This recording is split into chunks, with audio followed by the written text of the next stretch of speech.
I hope that wasn't your first question. All right. Well, I'll do the quick intro. Well, here, thank you for coming along, Seb, to the Happy Mind Project. We've got Carly and myself, and today we're pretty stoked to bring you in for a chat to share your story and your journey, and especially with where you've arrived at, because with the cultivation of the Happy Mind Project, it's about how we can have more of a happy mind, and your journey seems to have led to a beautiful platform in kindness. So, mate, Seb, can you share a bit about your journey, your background, how you've arrived at where you're at, and what it's really all about? Thanks for having me. I'm excited. So there's an echo in here. I'm in an infrared sauna that's not turned on, by the way, but just so we're all aware. Yeah, so I've arrived at this place, which is all about kindness. Yeah, so I guess the story over 10 years is that a few things happened in my life that weren't particularly positive, including the loss of a friend, and it made me question how I was living. And I realized I was just not living well. I didn't know myself. So I put together a list of 100 things that I thought would make me smile if I tried them. And I dropped everything in my life to pursue this list of weird, wonderful, abstract things. And then along the way, it somehow became popular. And with that, it then resonated with a lot of people in a really lovely way, which I suppose acted as a catalyst for them to consider their dreams and their goals. And soon enough, I had a website which is full of people like-minded, all pursuing goals. And I found that I was helping.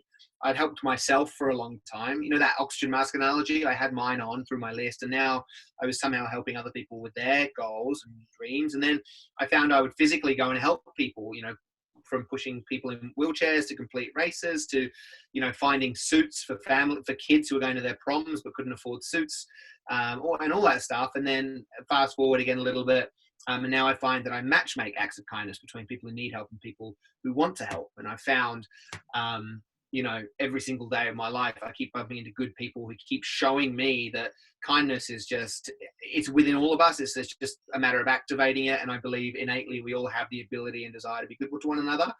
We just don't always know how to funnel that or exercise it. And so I kind of find myself in this position where I love trying to create opportunities to connect those who want to help with those who need the help. And now I'm in the sauna. The sauna. So you're like a catalyst of kindness. Sure. Nice. Like that. Yeah. And if we can just backtrack, because so it started out through a bit of a dark night of the soul sort of thing, did it, where you kind of question what's my life really all about and what am I doing, where am I going, and then it naturally evolved.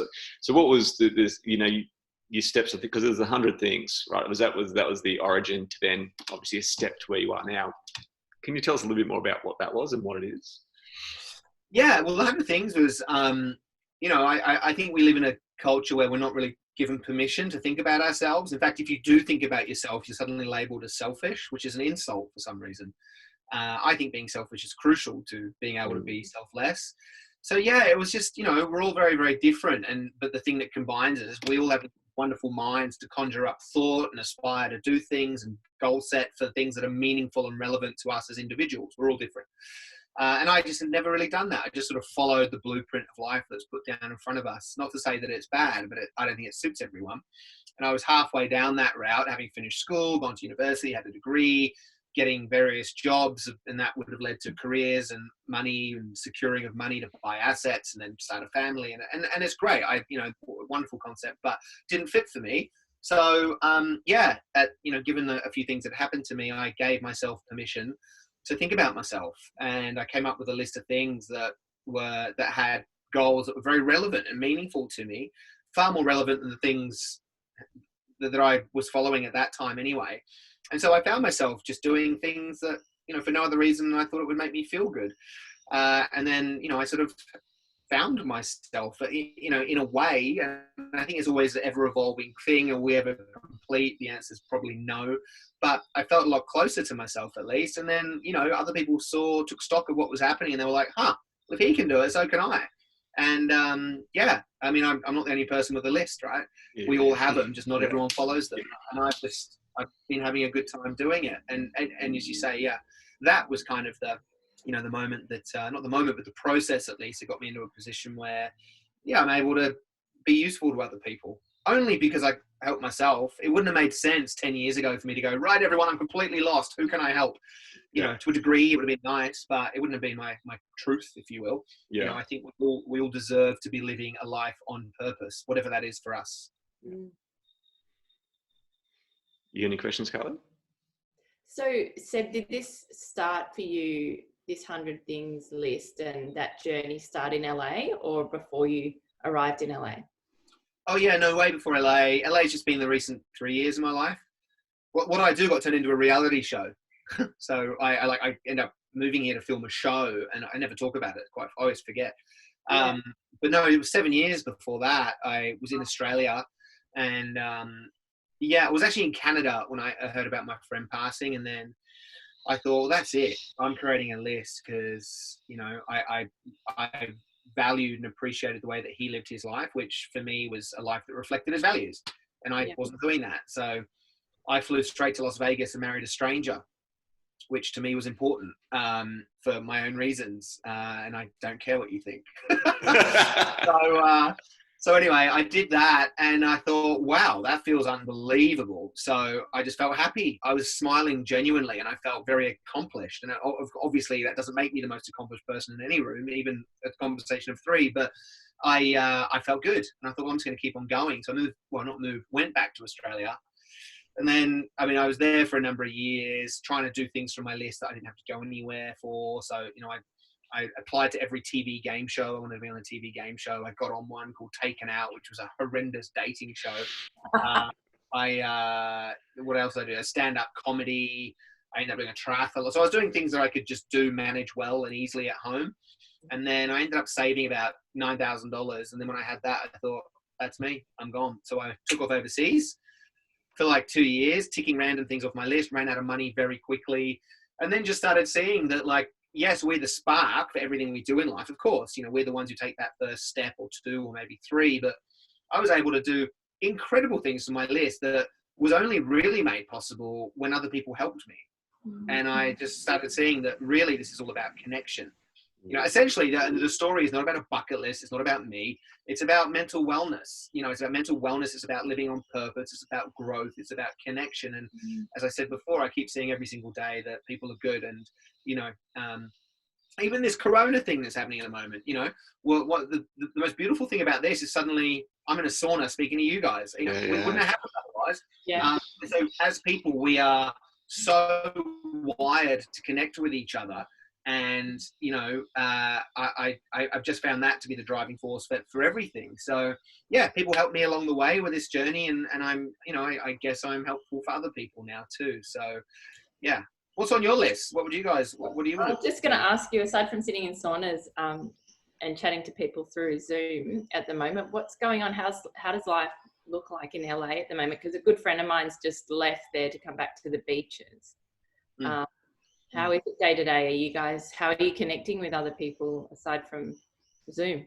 Well, we're having a ball. Like, I've heard from heaps of parents, for one, who are like struggling to manage work, life, domestic chores, and now homeschooling. Yeah. So I thought, wouldn't it be cool to like just put on interactive live streaming events for kids, so the parents, you know, can tune in virtually, leave their kids in front of a laptop, and then bail to have a glass of wine or whatever. So I've been like, every day we're doing content at the moment. Today we just did a yoga class for kids. We did there's music tomorrow. So I've been like really busy doing that. We've been finding out there's heaps of people in isolation who are lonely on their birthdays. So through someone who knows them, we've been organising virtual surprise birthday parties. So we're all around the world. So we've been calling it, like, I've got one tomorrow at 11 a.m. in LA if you want to join. Although I think that makes it maybe 4 a.m.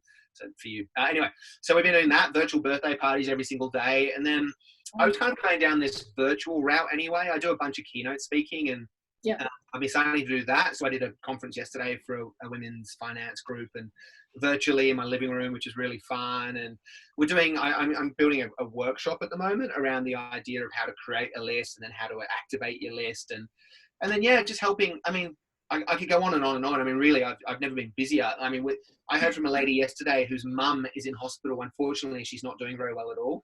She might not make her next birthday, which is on May 11th or 9th. And so she's asked whether I can make a video compilation of people from around the world wishing her the best and saying happy 77th birthday. Oh, Her wow. name's Susie. So I'm, you guys, if you want, please send me anyone listening, send me a video saying happy birthday, Susie, wishing you well from wherever. And I'm putting that video together. And why? Because it's important. That's all I care about. Yeah. So life hasn't changed for me personally. The environment, everything externally, absolutely. It's, there's a lot of things going on and everyone's aware of it. But for me, I'm just driven, and yeah, it's been amazing. Can you guys go out and about and get down to the park or down to the beach or anything, or is that a no-go at the moment? Oh, is that what you meant? Did I just rabble on for 10 minutes about, okay, sorry. All of it. Beaches in LA are shut. I surf, so it's quite weird. There's, beaches are empty. There was $1,000 fine for someone at Malibu yesterday on a stand-up paddleboard. Yeah, I saw that. Yeah. So yeah, no one's. I mean, this is the thing with people. Like, everyone likes to just test a little bit. So there's still plenty of people out on walking paths that are shut. There are still a few surfers out there. But I think this week in the US, it's going to be the worst week ever. So everyone's been told to stay at home, get your shopping. So yeah, I mean, I couldn't really tell you what's happening out there because I'm not out there. I don't know. I'm just trying to be a good citizen. And thankfully I'm working with a guy called Todd on all of this stuff with 100 Things in Kindsom. And as I said, we're just busy working. Yeah. Cool. Yeah, I've got a bit of I guess a deeper question here for you. So with the practice of going out, and again, it's very much, I think what a lot of us do is we seek a lot of external stimuli for happiness. And because this is coming back to the Happy Mind Project, and in the current environment where we are quite restricted with our movements, did you find that, you're ticking off all these great things, but then it's kind of like, now what?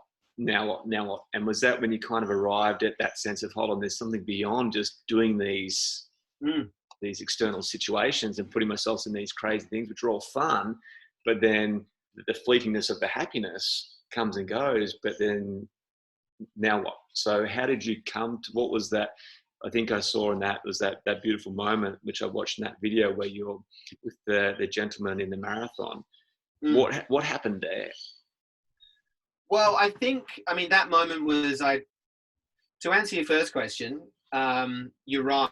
I don't think, although I'm sort of credited or somewhat celebrated for, the guy who does these things, it's completely irrelevant. That's not the key to happiness at all. What I found is my list, and our lists as individuals or collectives, what have you, because we all have lists, friends, families, businesses. I just think that that's just a vehicle for us to work out who we are. And I think, retrospectively speaking, all I've done is, through my list, being able to sort of get a better picture of who I am. And I think the ongoing challenge is to just authentically be myself. Yeah. So I would say, not that I'm profound, but I would say, the key, as I see it, the key to living a fulfilling, happy life where you can look back on your deathbed and go, I wouldn't have changed a thing, is learning who you are and being that in every aspect of your life. That's what I think. Separately, the second question of Mark. Yeah, Mark saw me on TV do an interview about what I do. He created a list, asked me to shave his head that was on his list. Went to Melbourne, shaved his head. Mark's a quadriplegic. It's a really sad story. He was bitten by a tick in Europe and he contracted Lyme's disease and became a quadriplegic. As I was shaving his head, he told me that his carer told me that he wanted to complete a half marathon, and I asked how I could help him, and he asked me to push him. And so I ended up pushing him in a half marathon. And it was the first time I'd ever done anything for anyone else. And so for me, it was amazing to see someone in Mark's position react from his head being shaved in a way that he was the most successful person in the world. And he's got a great sense of humor. So he agreed that he's not, as I am not, as none of us are. I mean, maybe you guys are. But he felt that way, and that's the way we should all feel when we achieve something meaningful, right?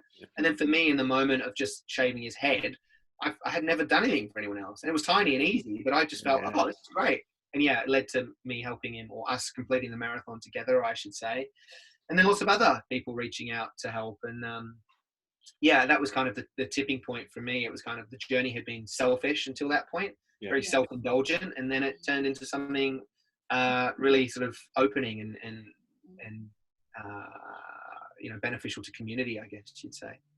So it's that natural progression, hey, of going inward, trying to find stuff and doing it through those external situations, and then coming across those little gifts of humanity. And yeah, I think so. so what's touching within, you know, connecting with self and that pure love within to be able to then give. And, you know, it sounds like that was a journey for you. And yeah, I think it's everyone's journey. It should be. You know, I think what I don't know if you guys agree, but I think that people are either one or the other, and that's it. And I think it should be both. You should be selfish and you should be selfless. And at the end of the day, it's about balancing both. And I think people are either selfish only or they're selfless only, and you know, neither of those are good. So yeah, I think the story arc. I think a healthy story arc, at least, is working out who you are. Give yourself time and permission. Choose to do the things that make you feel good. It's not selfish. It's crucial to then be able to flip over into being a good mum or dad, or a good friend, or a good colleague, or boss, or peer, or whatever. And imagine a world where everyone was driven by personal meaning and driven by relevant goals, and we were just impassioned by them. If everyone was passionate about everything they did, what an incredible world we'd be in. So I hope that in some way I influence that a little bit. And it even comes back to some of those great ancient teachings and traditions, like even Buddha, the concepts of like, you can't give love if you don't have love within. So we all think, I'll do this, as you said, act selfishly, and I'll self-sacrifice and not do what feels right for myself. But then it's kind of, as you said, it's almost like a hollow crown to wear. So I think that's really a beautiful thing that you said, that you have to have those two things. You've got to come back to, well, who am I really about, and then act. So that's pretty crazy. And was that then the seeds for the birth of the Kindness Project?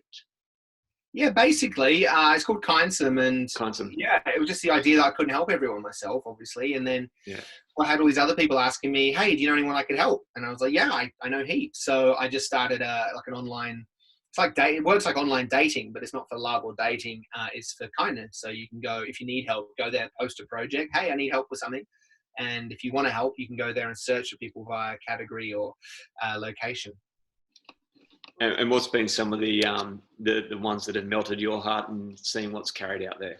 Well, they're also different. There are some that are really, one thing is non-financial. I think we've got into, as a culture, we think that to be able to contribute, you have to financially do so, and you don't. There have been stories from a dog on death row, needed a home that day, otherwise he was going to get put down. Somebody went and picked him up.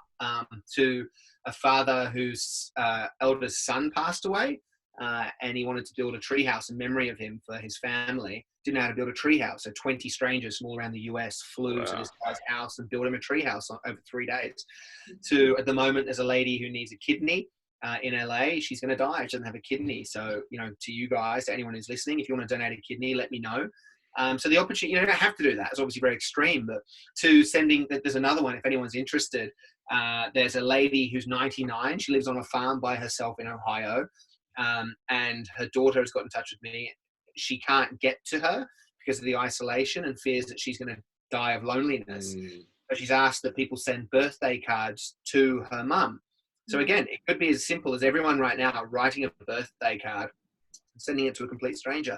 So kindness, as you know, takes all shapes and forms, and it doesn't have to be even for other people. Kindness exists for ourselves, right? Giving ourselves time. So this idea of creating a list, or even just, identifying one meaningful goal as an act of self-kindness. What would you recommend us in this time, for people, how can they cultivate that state with restrictions upon us? What advice would you have to someone that might be starting from ground zero? Maybe they've identified, Shivers, he's right, I've been very selfish. What would you say would be some steps that they can take in the current situation we're all in to still feel happiness and connected and love? What would you recommend? Well, I would recommend not waiting to almost die. That's what a lot of people do. Or like getting diagnosed with terminal illness, and they're the people that we hear go and write a book or climb a mountain or whatever. Yeah. So I think there's 4 steps to creating a meaningful list, or even just, coming up with one important goal. The first is permission, to giving yourself permission to sit down and think about nobody but yourself. It's not selfish, it's crucial. So I think once you give yourself permission, I think you then reflect on where you've come from, has your journey been, how have you been up to this point, and where are you right now? a really great exercise to help frame the reflection is to write your eulogy as if today was your last day. Again, we've all got time at the moment to do something like that. It allows just understanding, essentially, where you've come from. You can't do anything about it. It's just the truth. Yeah. I think at that point, you then start to look at your values.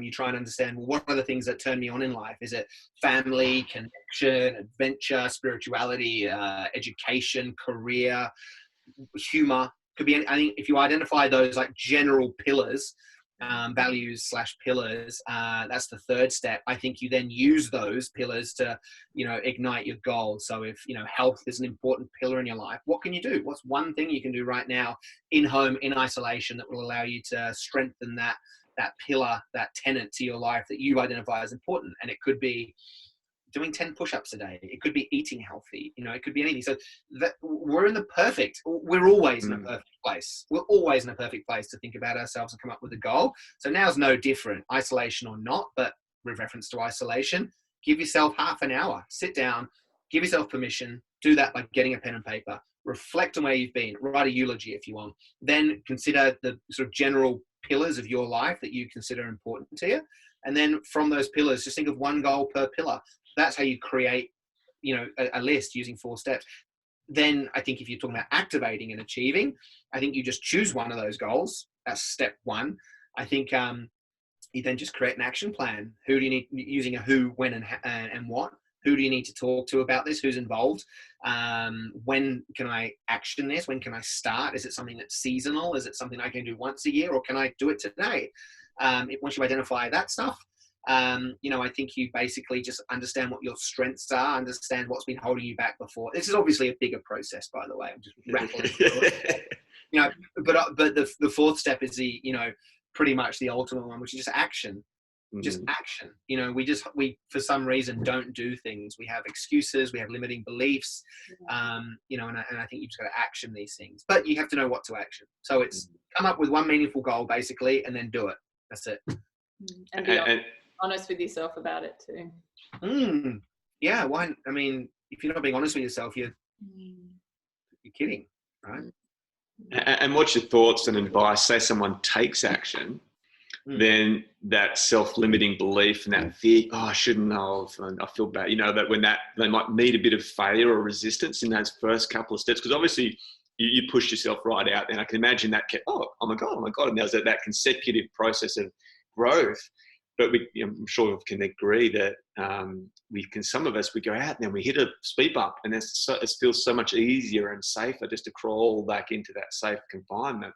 Yeah. Any advice for, obviously you've thrust yourself right out there and kept moving. Yeah. What would you recommend? I think we'll start with a simpler goal, but you don't have to go and marry a stranger in Vegas, or you don't have to do any of that stuff. But I think if you're driven by your why, if you understand your why, the how works itself out first of all. So basically, if you're going towards a goal that you are legitimately, authentically, 100% like behind, you're absolutely fired up about it. If you're passionate about it, you become infinitely creative, productive, resilient, confident, all those things. And know also that of course there's going to be resistance and hurdles and failure, but that's part of it. Just keep going. Tell yourself at the beginning, this one simple goal, I'm going to do everything I can to do it. Position it as if today were my last day on earth and the only thing I had to do was get this one thing complete, what would I do? And go for it. Nothing happens smoothly. I could tell you all the stories of the stuff that I've done from my list that have involved plenty of resistance and failure and hurdles. And because I love the goal, because I keep checking in, I'm like, you know what? That is fundamentally crucial to me growing as a person. I'm going to try something different. Yeah. Failure is great. And also the notion of, not that you asked this, but I was just writing about it, so it's just in my mind, this idea of fear. A question I get all the time, well, how do you overcome fear and apprehension and nerves? And you don't. It's always there. It's just processing it differently. So, this idea, like if you imagine like there's belief at the top and then there's action here and then there's result there. It's a triangle, right? Belief leads to action, action influences your result, and then the result will, again, only compound your belief. It's of those 3 things, which one can you focus on first? I think it's, obviously the result is a byproduct of an action, and your belief. It's hard to wake up, if you think the world's bad and you're unlucky and nothing works in your favor, it's hard to just go, I think the opposite without proof. The only thing you can do is change your action. So again, it's this idea, understand that there are nerves, understand and realize and acknowledge you're sitting uncomfortably in whatever it is you're trying to do it. Just do it. I mean, that's it. Yeah, those are my thoughts. That's I was going to ask you about fear, so you covered that one off well. Thank you. Yeah, I'm completely fearful all the time, as much as anyone else. I just go for it though. I see it as an indicator to go, as opposed to, oh my God, I'm gonna stop. Yeah. So it's almost just like the light's gone from red, it's about to go to green. When you're feeling that thing, all right, get ready to go. I'm stepping into the uncomfort, and beautiful. Absolutely. And I think it takes a while to get to that point. I mean, again, if you're thinking about that triangle, like, you know, a negative person, a pessimist, someone like me back before I started this, you know, the world was bad was my belief. Then I acted like that. I didn't say hello to anyone, didn't smile, didn't whistle. And then the result was I'd go home that night and, oh, the world is terrible. And it reinforced the belief, and it's the habit forming, right? So yeah, I think you change your action on one occasion. Like, so me marrying a stranger was the first thing I sort of did for my list. I had all this apprehension and like doubt and all the things. I was just like, even though my belief isn't there, I'm just going to do it. I'm just going to do it. And I ended up doing it. And the result was I got there and I was like, huh. And it just started to very slowly, my belief just became slightly less wound up. And my next action was slightly more positive, and the result was slightly more positive. And now I've just gone in the opposite direction. And now, yeah, I get a green light every time.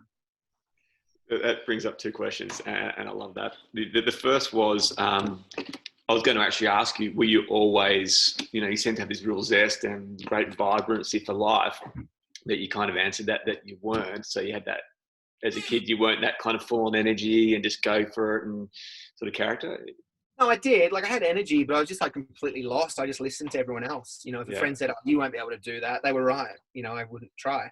Yeah. I just had no real confidence. I was always like abstract and stuff, but I just wasn't able to channel anything anywhere. Yeah. Until I just, again, gave myself permission. So I haven't fundamentally changed as a person, but I operate completely differently. Yeah. Yeah. Well, we all got our nature, right? And so the second question I had was, why on your list was to marry a stranger? No. I saw it on a movie and I heard about it, as you do as a kid, and I was like, unbelievable. People, you can do that? Sounds like you can. So I just wanted to explore. And I suppose, like, you know, again, like, the goal is not the important thing, it's the value that's attached. Yeah. For me, it was about just breaking the shackles, adventure, exploration, just liberate, just getting out there. And that reflected that really well. So, yeah. Seb, are you still married? I don't think so.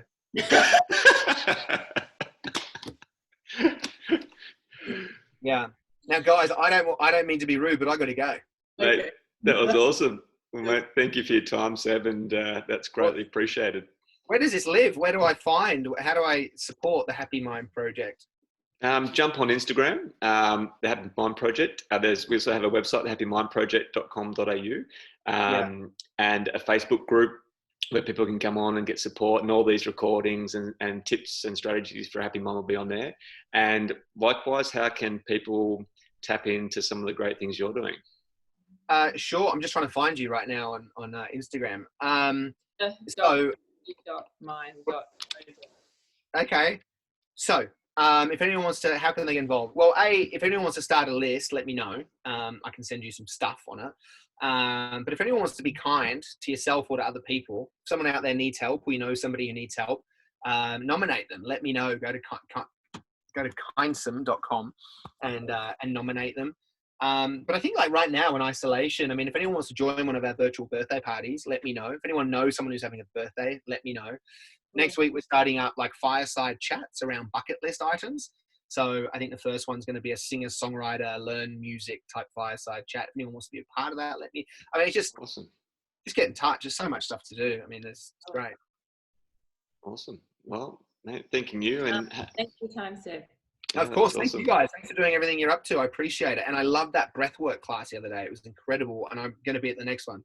Yeah, there's some awesome other ones as well, from Himalayan breathwork as well, and respiratory performance. We've got a whole fleet of that sort of stuff. So, mate, jump in and. Can you send me some stuff on that? Please, because I love that. It's great in isolation. And as I said, thank you for you guys doing what you do. Yeah. And back at you, mate. You're doing awesome stuff, and hopefully we can chat again soon. Absolutely. All right, legends. Thanks, Seb. See you, mate. Bye. Bye.